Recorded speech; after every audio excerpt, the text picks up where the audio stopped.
President Donald Trump claimed that House Speaker Nancy Pelosi didn't want impeachment and is now living out her worst nightmare in an interview with Fox News during the Super Bowl 54 pregame show on Sunday. Speaking to host Sean Hannity, a close friend and on one of his most vocal allies, the president suggested that Pelosi was pressured by the Democratic Party to announce a formal impeachment inquiry into him last September. "I think she's a very confused, very nervous woman," he said in reference to the top Democrat. "I don't think she wanted to do this. I think she really knew what was going to happen, and her worst nightmare has happened," the president continued. "I don't think she's gonna be there too long, either. I think that the radical left, and she's sort of radical left too, by the way, but I think the radical left is gonna take over." Trump went on to condemn the numerous investigations, including impeachment and former special counsel Robert Mueller's Russia report, into his conduct in the White House and during the 2016 presidential election. He has previously dismissed all probe accusing him of misconduct, a witch hunt and hoax. "Well, it's been very unfair. From the day I won," he said, "from the day I came down from the escalator, it probably started from there. It's been a very, very unfair process."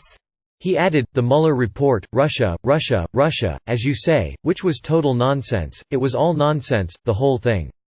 It was very unfair, and mostly it was unfair to my family. I mean, my family suffered because of all this. And many other families suffered also." Senators on Friday voted against allowing witness testimonies and new evidence to be present in Trump's Senate impeachment trial. The move prompted outrage from Democrats and the president's critics who wanted new evidence to bolster the case against him. Trump is just the third U.S. president to face impeachment and will likely be acquitted by Senate Republicans on Wednesday when the vote on the two articles of impeachment, abuse of power and obstruction of Congress, will take place.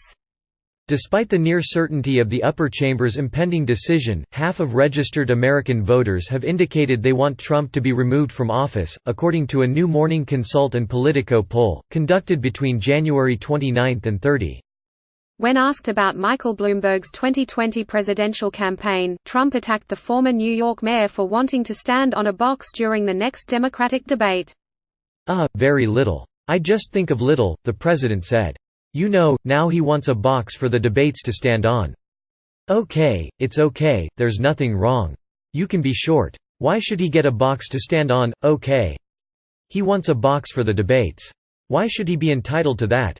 Really? Does that mean everyone else gets a box? I would love to run against Bloomberg." Newsweek reached out to the White House and Bloomberg's campaign for comment. Hannity also asked Trump to briefly offer his thoughts on the other Democrats running for the party's 2020 nomination. The president used the opportunity to use his derogatory nicknames, usually reserved for his opponents. "I just think of Sleepy, I just watch him. He's sleepy. Sleepy Joe," he said of former Vice President Joe Biden, before calling Senators Bernie Sanders a communist and Elizabeth Warren Pocahontas. Trump also confirmed that the State of the Union will be held on Tuesday, despite the ongoing impeachment proceedings against him. The Republican-led Senate is expected to acquit him one day later.